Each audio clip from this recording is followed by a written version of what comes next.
kita panjatkan puja dan puji syukur kita kehadirat Allah Subhanahu wa taala yang mana pada hari ini kita dapat berkumpul dengan keadaan sehat walafiat. Salawat berangkaikan salam tak lupa pula selalu kita curahkan kepada Nabi Muhammad SAW. Yang kami hormati Bapak dosen mata kuliah Filsafat Pendidikan Islam, yaitu Bapak Dr. Usiono MA. Kami dari kelompok 4 Manajemen Pendidikan Islam Stambul 2021 Universitas Islam Negeri Sumatera Utara. Perkenalkan, nama saya Hilwa Fazana Bidawi dengan NIM 0307211008. Perkenalkan, nama saya Ardin Rizky Andre Sagala dengan NIM 0307211010. Dan saya Setiara Effendi Nasution dengan NIM 0307212041. Di video ini kami akan membahas beberapa poin mengenai judul kami, yaitu hakikat alam semesta dan implikasinya terhadap pendidikan dalam Islam.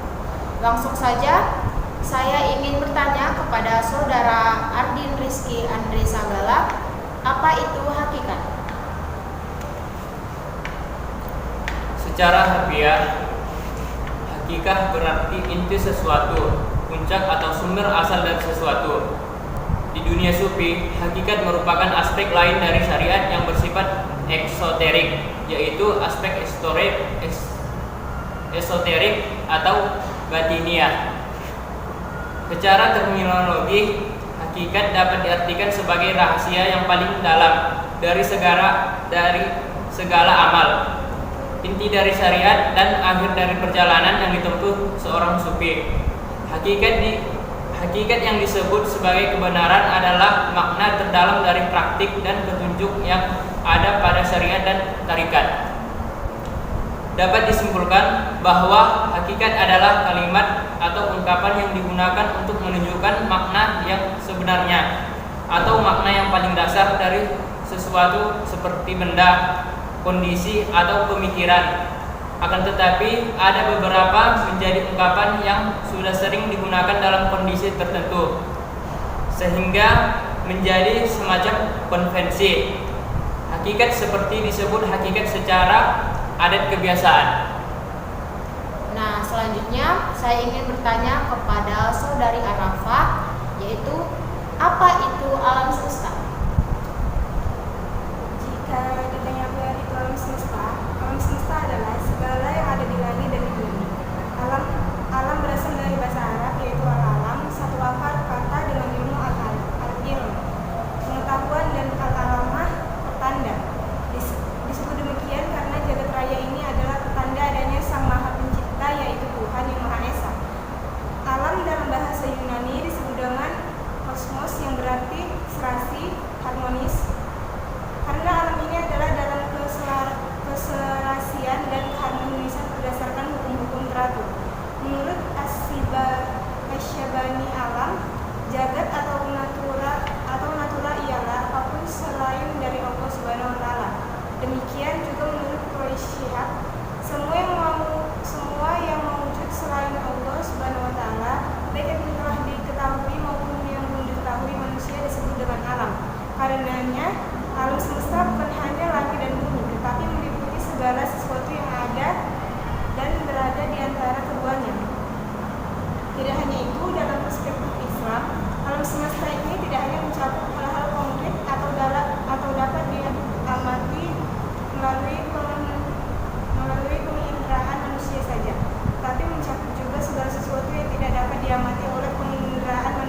benda-benda padat atau jamadat, tumbuh-tumbuhan, nabatat, hewan, hayawanat, dan manusia.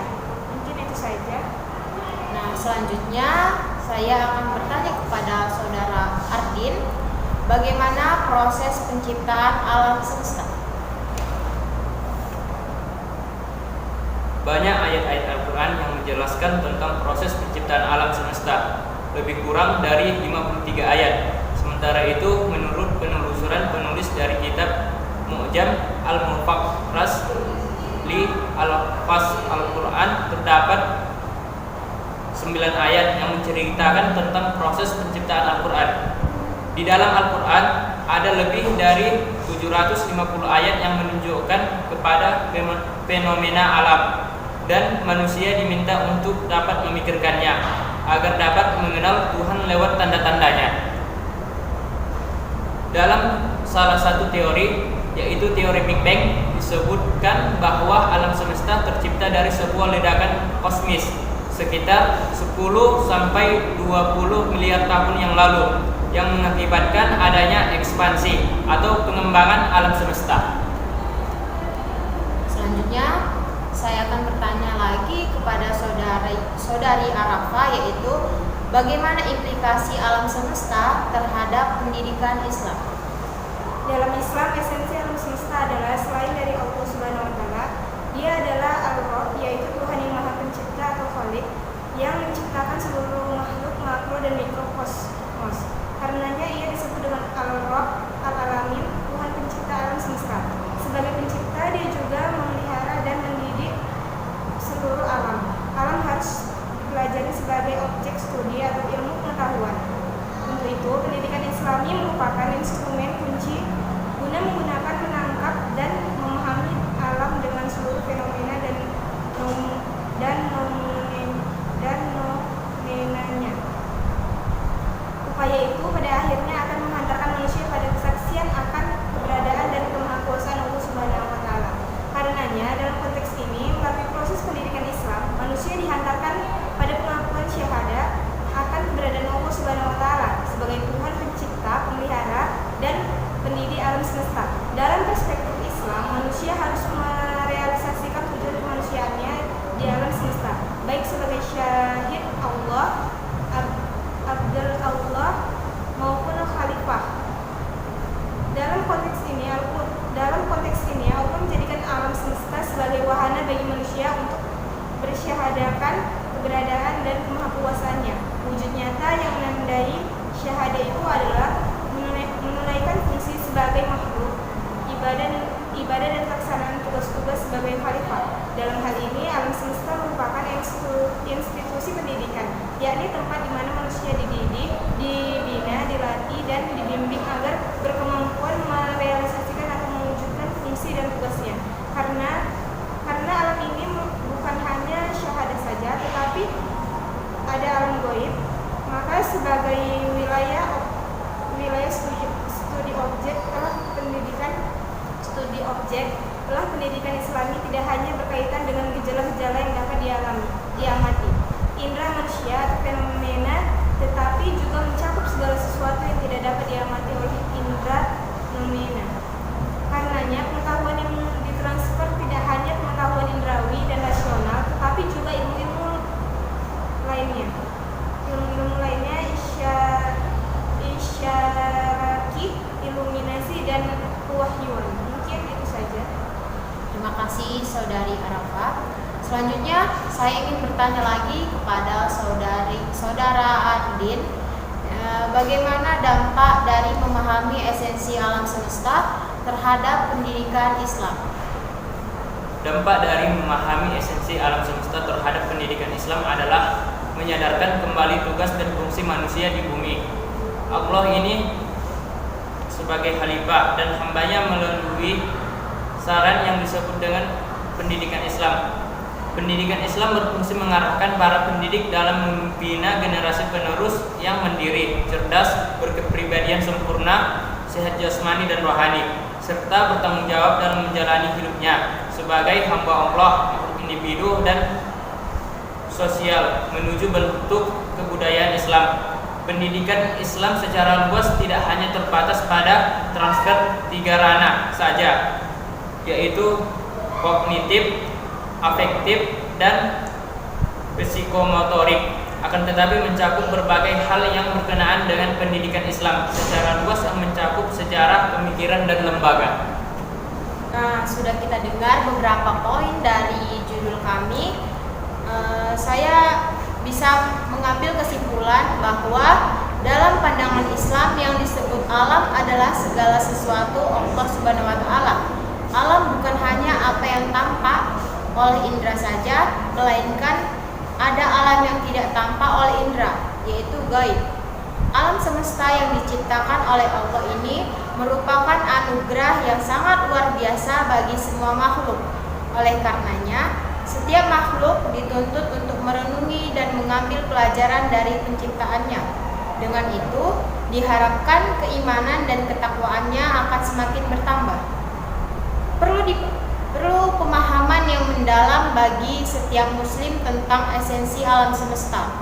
Oleh karenanya, bisa dimulai melalui pembiasaan mencintai lingkungan sekitar, seperti membuang sampah pada tempat yang layak. Caranya dapat kita mulai dengan mengintegrasikan pendidikan Islam berbasis cinta lingkungan pada setiap lembaga pendidikan melalui kurikulum atau pembiasaan kepada siswa. Sekolah atau madrasah perlu menerapkan hal ini sehingga untuk bisa sampai kepada pemahaman esensi alam semesta yang utuh, terlebih dahulu dimulai dari mencintai lingkungan sekitarnya. Dan itulah diskusi kami dari kelompok 4. Kurang lebihnya kami mohon maaf. Billahi taufiq wal hidayah. Wassalamualaikum warahmatullahi wabarakatuh.